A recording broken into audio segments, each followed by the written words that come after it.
Dans ce journal, le constat de l'existant faunique dans la zone de l'Est. Le ministre en charge de l'environnement y a effectué une tournée le week-end dernier dans la Compiègne à cet effet.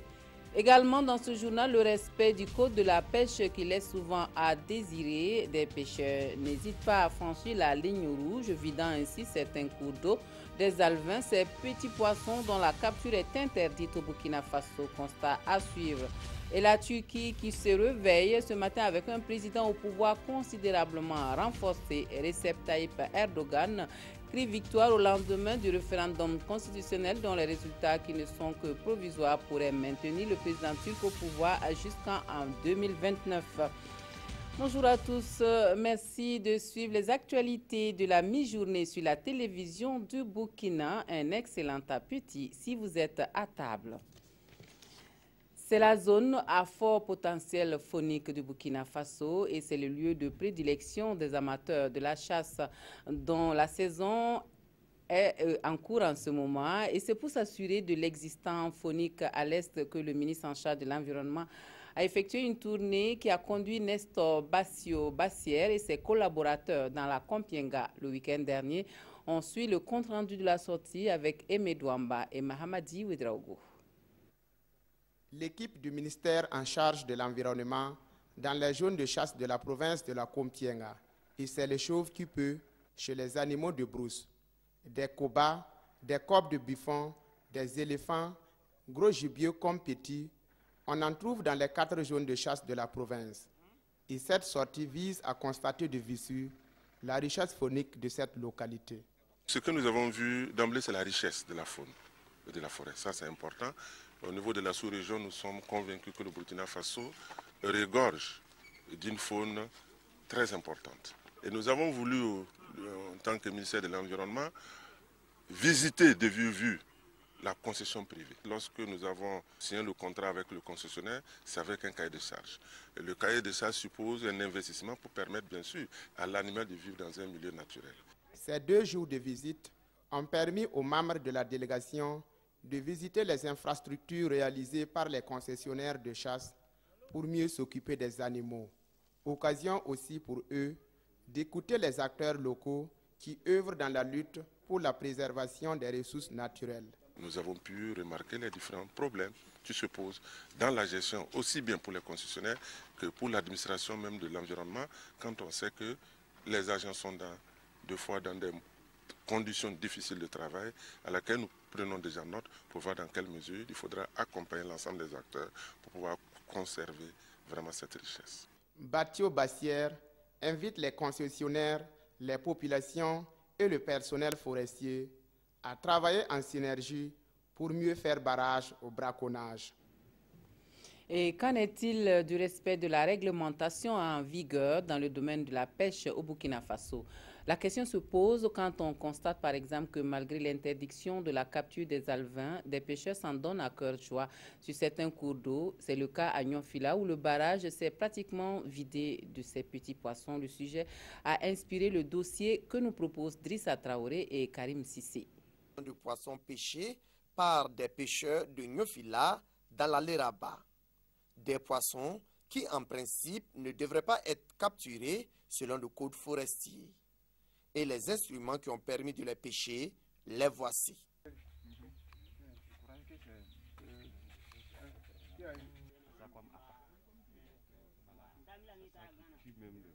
Selon les agents du service de l'environnement de Douna, la plupart de ces instruments ne sont pas réglementaires. Et le pire, ce sont les alevins qui sont utilisés comme appât. Ici, ce qu'ils utilisent comme appât, c'est le petit poisson qu'ils capturent pour mettre dans les hameçons pour attraper le gros poisson. Voilà, ce qui n'est pas normal. Les normes du maillage, c'est minimum 35 mm. De façon pratique, lorsque nous partons pour les contrôles, voilà, nous mettons au moins 2 doigts. Voilà, 2 doigts pour vérifier si le maillage est réglementaire. Voilà. Vous voyez, lorsqu'on met un doigt comme ça, on ne peut plus ajouter un autre doigt. Voilà.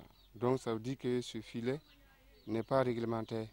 Les pêcheurs de Nyonfila ne nient pas les faits. Pour eux, c'est une question de survie. Le maillage est petit, ça ne vaut pas 2 doigts.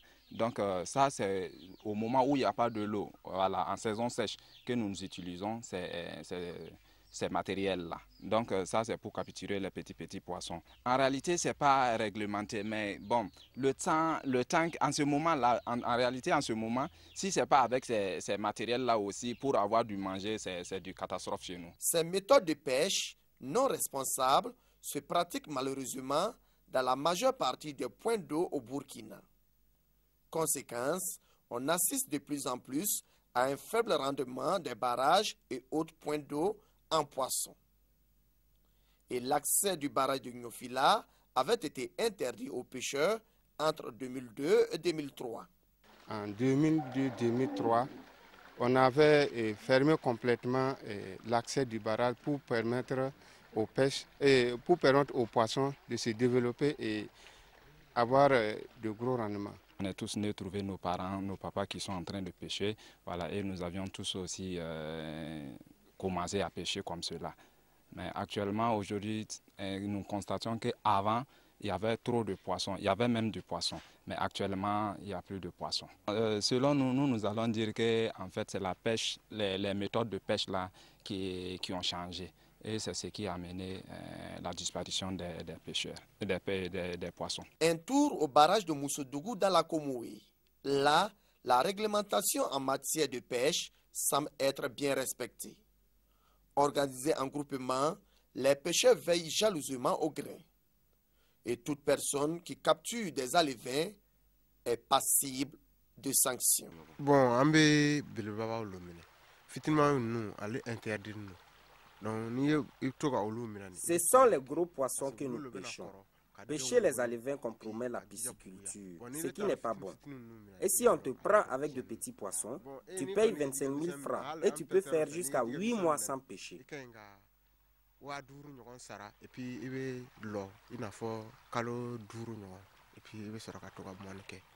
Pour donner plus de dynamisme à la pisciculture à Moussodougou, chaque pêcheur est tenu de faire peser sa capture au débarcadère.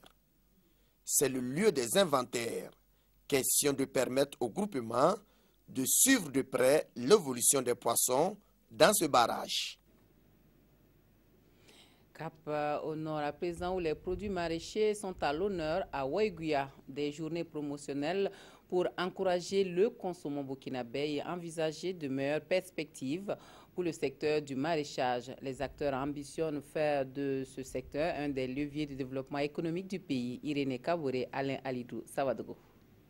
Consommant burkinabé, c'est en substance le thème de cette deuxième édition des journées promotionnelles des produits maraîchers de la région du Nord. 30 stands ont été dressés pour plus de 100 exposants. On y trouve toutes sortes de spéculations de la région. Pour les promoteurs, cette foire va permettre de vulgariser ces produits locaux et promouvoir sa consommation. La journée promotionnelle, en fait, c'est vulgariser nos produits maraîchers afin que tout le monde sache qu'il faut d'abord consommer ce que nous produisons. Nous avons décidé que tout ce qui est manifestation au niveau national, on puisse consommer burkinabé. Même les pauses café, aujourd'hui, si vous voyez, et on mange de moins en moins des croissants, on mange les galettes, on mange les samsa, et puis on prend la bouillie de mil dans nos pauses café. En fournissant 80% de la production nationale en pommes de terre, 27% pour l'oignon et 20% pour la tomate, la région du Nord occupe le premier rang en maraîchiculture au Burkina Faso. Cependant, la consommation de ces produits reste un défi pour les acteurs de ce secteur. Ils prennent un peu. Ils disent que le prix là, bon, surtout le thé, que c'est un peu cher. Les produits locaux, c'est à défaut de les avoir qu'on va sur le marché sur les produits importés. C'est la raison pour laquelle on est venu aussi pour profiter, s'approvisionner en produits locaux. La culture de contre-saison a rapporté aux producteurs plus de 4,5 milliards de francs CFA pour la campagne sèche 2016-2017. Une manne financière importante qui fait de ce secteur un véritable levier de développement.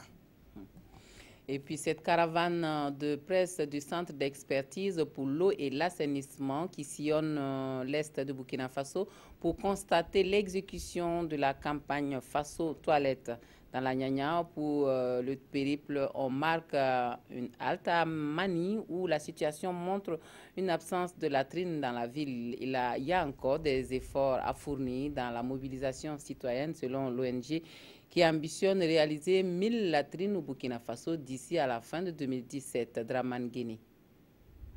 Mani dans la Nyanya, la ville au bord du lac. Un voisinage très polluant pour cette étang. Déchets ménagers et même des excréments sont déposés en direction de l'eau. Aujourd'hui, c'est le marché de la ville. À chaque minute, une vague de personnes va se libérer sur les rives du barrage par manque de latrines. L'accès aux latrines de la population, nous pouvons dire que c'est à 0%, puisque dans le centre-ville, il n'y a pas assez de latrines. Les gens défèquent à l'air libre, dans la nature. Donc, ce qui fait que la ville est polluée. Quand les gens se soulagent vraiment, s'ils veulent rentrer dans l'eau pour se soulager, c'est pas bon. Ça peut causer souvent des maladies dangereuses. Vraiment, ça dégrade la nature. À Mani, déféquer dans la nature est la règle, le contraire étant l'exception. Pour inverser la tendance, la campagne Faso Toilette se déporte dans la Nyanya pour actionner la solidarité citoyenne pour la réalisation de latrines familiales. Nous pensons que ce n'est pas nécessairement un problème de moyens, mais c'est une question de volonté. Donc chaque citoyen burkinabé qui peut, pourquoi ne pas penser effectivement à aider un parent au village à se doter d'ouvrages d'assainissement. La campagne de l'ONG IRC, le Centre d'expertise pour l'eau et l'assainissement, et Helvetas ambitionne réaliser au moins 1000 latrines au Burkina d'ici à la fin de l'année 2017. Au Burkina Faso, on se prépare à présenter les nouveaux rapports sur la situation des droits de l'enfant aux organes internationaux. Avant cet exercice, on fait le bilan de la mise en œuvre des recommandations passées. La rencontre préparatoire se tient sous l'égide de la coalition au Burkina Faso sur les droits de l'enfant et de concert avec Plan International. Yacouba Gamene, Yolande Lompo pour les précisions. En plus des pires formes de travail des enfants, la vente d'enfants, la pornographie et les conflits armés sont autant de maux qui entravent l'épanouissement et le bien-être de l'enfant. Tous unis pour la réalisation des droits de l'enfant au Burkina Faso, ces acteurs souhaitent faire le point de la réalisation des recommandations et observations dressées au gouvernement en vue de l'élaboration des rapports alternatifs à ceux de l'État. La notion d'enfant, ça prend en compte ceux qui ont moins de 18 ans. Et on a des textes où ce n'est pas les 18 ans qui sont concernés. Donc il faut harmoniser tous ces aspects. Et il faut dire que le rapport de l'État burkinabé a été adopté en Conseil de ministres. Et le travail que nous allons faire va permettre à la société civile de faire un rapport alternatif. C'est-à-dire dire si ce que l'État a dit dans son rapport est effectif ou pas. L'initiative est de la coalition au Burkina Faso pour les droits de l'enfant COBUFAD qui, à travers la mise en œuvre du projet, appuie à la société civile en matière de plaidoyer et de suivi des droits de l'enfant, veille au respect et à la protection de leurs droits. En 2013, l'État avait présenté les rapports sur les 2 protocoles facultatifs à la CDE et également l'examen périodique universel. On va continuer la lutte pour que la situation de l'enfant au Burkina Faso soit vraiment la meilleure possible. En 2017 et 2018, le Burkina Faso devra à nouveau se soumettre à l'exercice de présentation de nouveaux rapports sur la mise en œuvre de ses engagements vis-à-vis des organes internationaux. La passerelle pour une éducation pour tous au Burkina Faso, on en parle dans ce journal. La formule est expérimentée depuis 2006 dans le cadre de la stratégie scolarisation accélérée qui concerne les enfants non scolarisés et déscolarisés de 8 à 12 ans. Après 10 ans de mise en œuvre, les acteurs de l'éducation interrogent les passerelles sur leurs résultats et surtout sur leur pertinence pour les populations. Irénée Kaboré, Moussaki. Si Sawadogo Bibata arrive à lire et à écrire aujourd'hui, c'est grâce à l'école de la seconde chance, encore appelée la stratégie de scolarisation accélérée SSA ou la passerelle. Cette chance, c'est à l'âge de 12 ans qu'elle l'a obtenue. Et déjà, elle nourrit un grand rêve. J'aimerais devenir infirmière pour soigner les gens. Nous sommes au centre à passerelle de Douma, dans la commune rurale de Tangaï. Ce centre de scolarisation accélérée permet en 9 mois de récupérer les enfants de 8 à 12 ans non scolarisés et déscolarisés. Mariam Ouedrago a en charge 23 apprenants. Les niveaux des élèves sont passables, c'est acceptable aussi. On est en phase écrite. On fait histoire, géo, conjugaison, observation. À Talé, dans la commune de Tiou, Salimata Ouedrago et ses 29 élèves ont fini le programme consacré à la langue morée qui dure 3 mois. Ils sont maintenant en plein enseignement du français. Presque tous mes élèves sont déscolarisés. Mais je vois qu'avec ces 6, 7, 8 mois de cours qu'on a fait ensemble, beaucoup arrivent à lire, à écrire et même à s'exprimer en français. Au niveau des centres à passerelle, c'est un condensé de 3 années, c'est-à-dire le CP1, le CP2 et le CE1, les fondamentaux qui sont enseignés afin de donner une base pour permettre à ces élèves-là de pouvoir intégrer le circuit normal, le circuit formel d'éducation. Dans la province du Yatenga, on dénombre plus d'une quarantaine de centres à passerelle gérés par des associations actives dans l'éducation comme AFDR et ADEFAD. Dans ces centres, l'effectif maximum est de 30 apprenants. Actuellement, AFDR à elle seule a pu en tout cas récupérer à peu près 5 000 à 6 000 enfants qui avaient abandonné et qui ont été en tout cas mis dans le système classique. Et ce qui nous réconforte davantage est que ces élèves, quand ils arrivent à l'école primaire classique au CE1, ou CE2 ou bien au CE1, généralement parmi les 10 premiers de la classe, vous voyez, c'est les enfants de la passerelle. Après la formation dans les centres à passerelle, les élèves intègrent les écoles classiques. Avec ce système SSA, les enfants arrivent à rattraper le retard de scolarisation. Ce qui se fait au niveau de l'enseignement classique formel, c'est la même chose que ce que ces gens donnent là-bas comme programme. C'est parce que seulement au niveau de la passerelle, c'est allégé pour qu'en 9 mois, l'enfant puisse combler le retard de 3 ans. Après 10 ans de mise en œuvre de la stratégie de scolarisation accélérée SSA au Yatenga, ce sont des milliers d'enfants qui ont retrouvé le chemin de l'école. En attendant, la conception des manuels scolaires adaptés à cette nouvelle formule d'éducation, les centres à passerelle constituent une seconde chance pour l'atteinte de l'éducation pour tous au Burkina.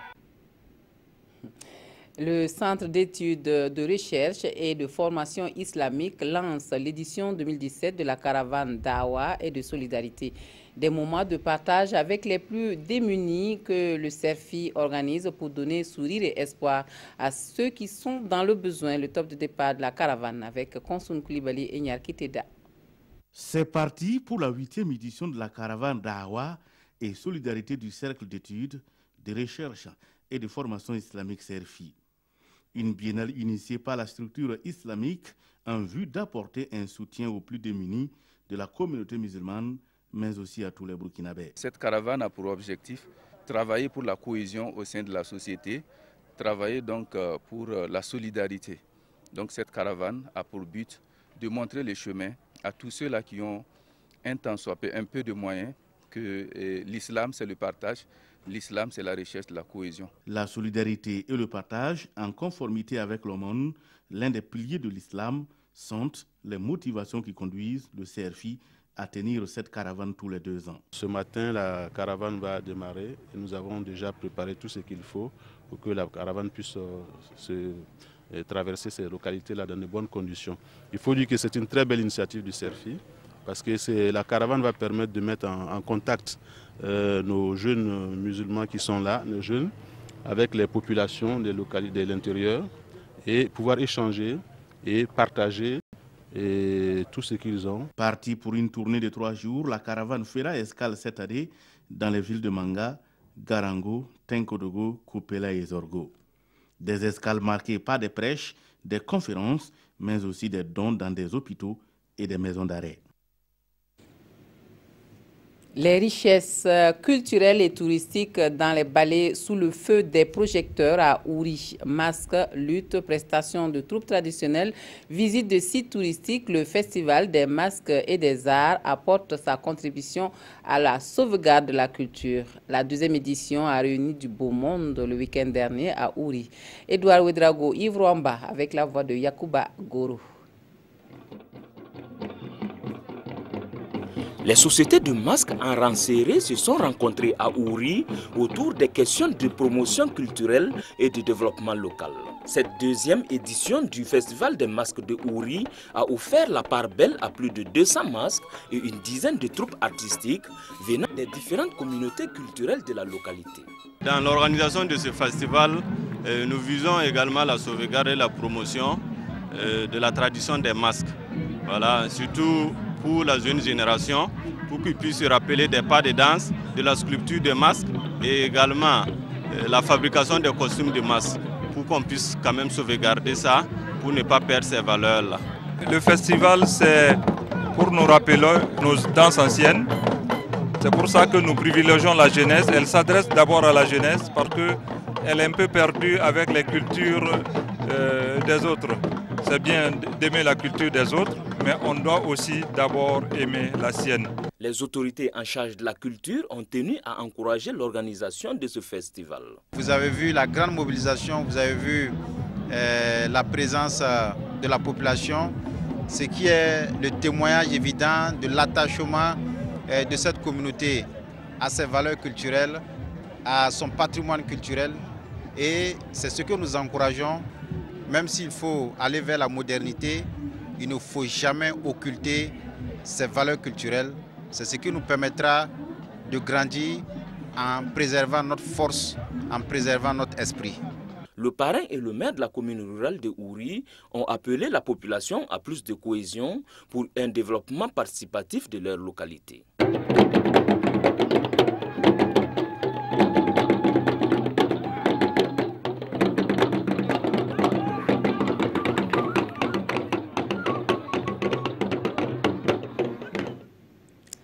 Hors de chez nous, la nouvelle réforme constitutionnelle en Turquie renforce les pouvoirs du président et le maintient au pouvoir jusqu'en 2029. La pilule a du mal à passer dans les rues à Istanbul. Recep Tayyip Erdogan crie victoire au lendemain du référendum dont les résultats définitifs sont officiellement attendus pour dans une dizaine de jours. Le président turc crie victoire au lendemain d'un référendum violemment critiqué par l'opposition. Recep Tayyip Erdogan n'a pas attendu les résultats officiels qui ne seront publiés que dans 12 jours. Selon un dernier décompte qui porte sur plus de 99% des urnes, 51,37% des électeurs se sont prononcés pour la réforme constitutionnelle voulue par le chef du parti islamo-conservateur au pouvoir depuis plus de 15 ans. Ces réformes constitutionnelles sont des changements ordinaires, dit-il. C'est différent et c'est très important. C'est la première fois dans l'histoire de la Turquie que le Parlement et le peuple décident d'un changement aussi important.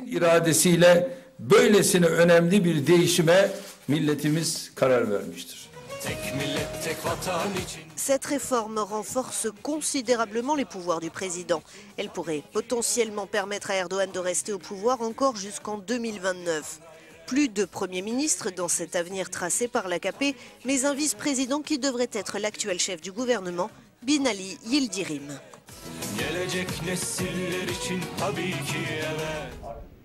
Voilà, c'est tout pour les actualités de la mi-journée. Merci de nous avoir suivis. Très bon après-midi à tous et à toutes. À demain.